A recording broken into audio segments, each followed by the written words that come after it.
Kagabo ni umunyamakuru mwiza, reka nkoreshe ijambo mwiza kandi mukuru.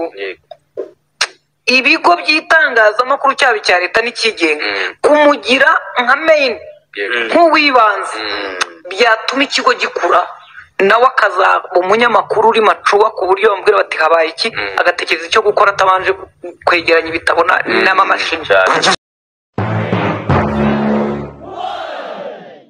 Umutekano tuba tugenda tugaruka ku makuru abagenda avugwa. Nari nabemereye ko ndi bubahamagarire umusiniya Kagabo, umunyamakuru wagize uruhare runini cyane muri uyu mwuga.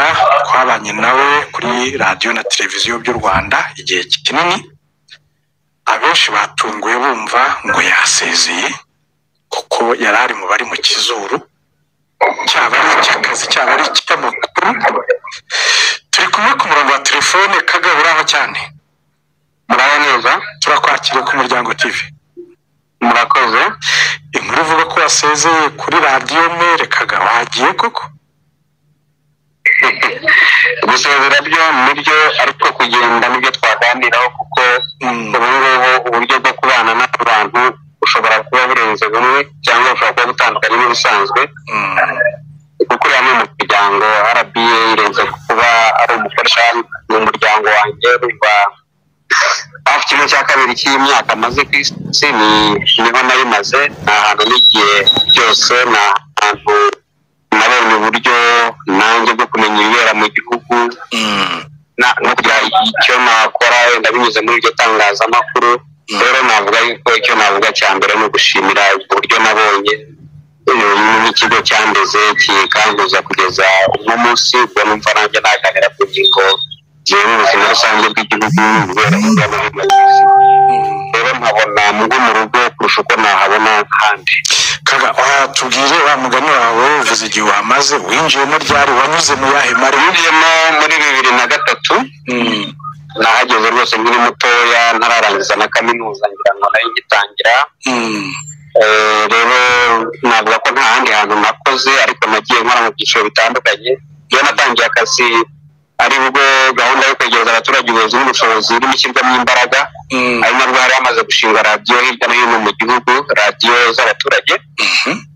Rero nizo natangiriyemo na bagenzi banjye, turazikora hirya no hino. Hanyuma navuga ko ubuzima bwanjye bw'akazi burimo ibice bibiri. Hari icyo gice nyine cyo gukora hirya no hino mu gihugu mu turere dutandukanye. Nahereye i Rubavu. Hanyuma rero nkorera izo radiyo bigeze 2009 nibwo ikigo cyanzamuye mu ntera kinyohereza, cyari Kicukiro Forum, kinyohereza kugihagararira mu turere twa Nyamagabe na Nyaruguru. Biraza ko hari abantu benshi bahamenye.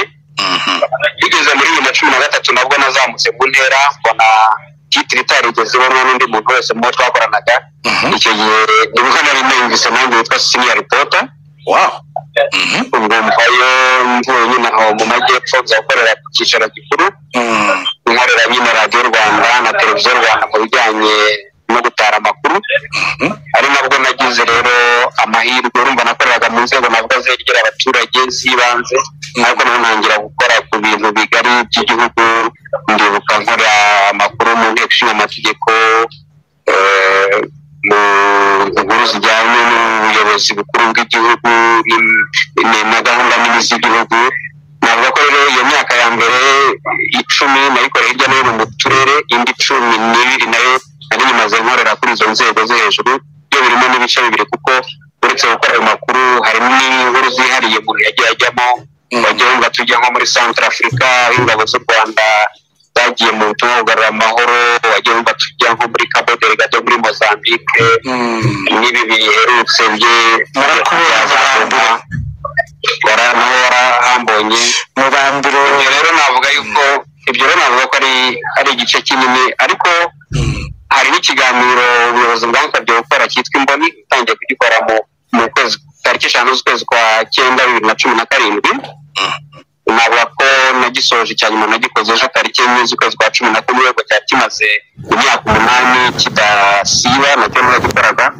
Ariko ubwo hejuru yo kuba senior reporter naje no kongera kuzamurwa mu ntera noneho ngirwa editor ndazamuka mba senior editor nshinzwe televiziyo Rwanda amakuru ya televiziyo Rwanda urumva rero ni gukosora inkuru z'abanyamakuru ariko nanone haba hari ibintu nanone binini bisaba umuntu nyine umaze kwibaka mu bunararibonye nabwo nibwo buryo nyine nagiye njyaho zaba Cabo Delgado cyangwa se naho za Mubambiro bavugaga buriya nabikoraga noneho ko nsigaye muri umwanditsi ukurikirana ibya televiziyo Rwanda narabaye senior editor rero navuga yuko uyu mwuga nyine wambereye aho kwari ukwiga kuko buri gihe itangazamakuru ntibavuga ngo nagezeyo kuko sosiyete dukorera itangazamakuru ikora muri sosiyete ibihinduka haza ibintu bishya bitandukanye icyanshimishaga cyane rero mu buryo muri za newsroom aho dutegura amakuru ubufite abanyamakuru harimo abakiva mu mashuri abakiri batoya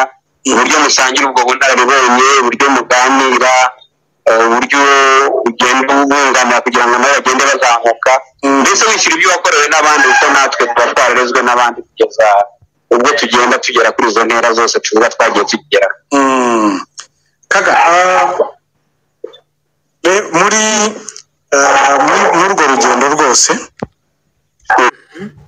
ari ukuza kwa Sandrine Kagabo aricaye nyuma yaho haza abandi bayobozi Kagabo araho ibyo ubwo twavuze abagiye twibagiwemo na Maurice dukorana